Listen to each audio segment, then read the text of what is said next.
بسم الله الرحمن الرحيم. عم يتساءلون عن النبأ العظيم الذي هم فيه مختلفون كلا سيعلمون ثم كلا سيعلمون ألم نجعل الأرض مهادا والجبال أوتادا وخلقناكم أزواجا وجعلنا نومكم سباتا وجعلنا الليل لباسا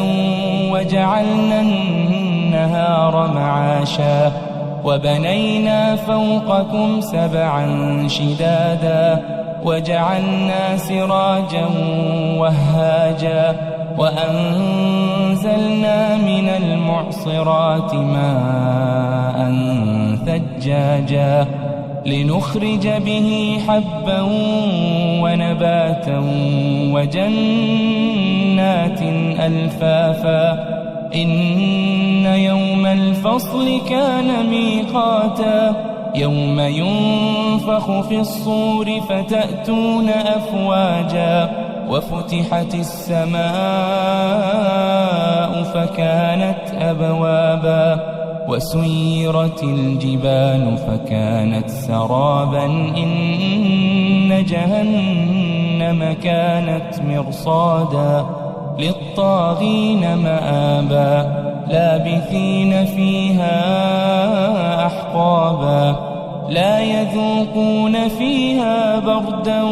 ولا شرابا إلا حميما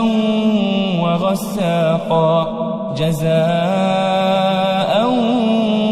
وفاقا إنهم كانوا لا يرجون حسابا وكذبوا بآياتنا كذابا وكل شيء أحصيناه كتابا فذوقوا فلن نزيدكم إلا عذابا إن للمتقين مفازا حدائق وأعنابا وكواعب أترابا وكأسا دهاقا لا يسمعون فيها لغوا ولا كذابا جزاء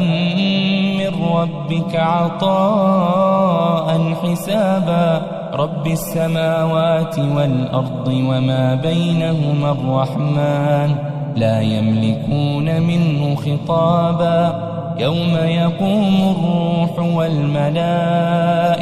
صفا لا يتكلمون إلا من أذن له الرحمن وقال صوابا ذلك اليوم الحق فمن شاء اتخذ إلى ربه مآبا إنا أنذرناكم عذابا قريبا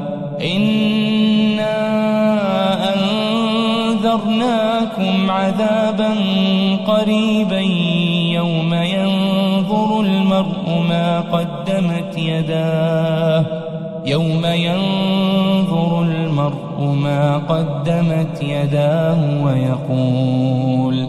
ويقول الكافر يا ليتني كنت ترابا.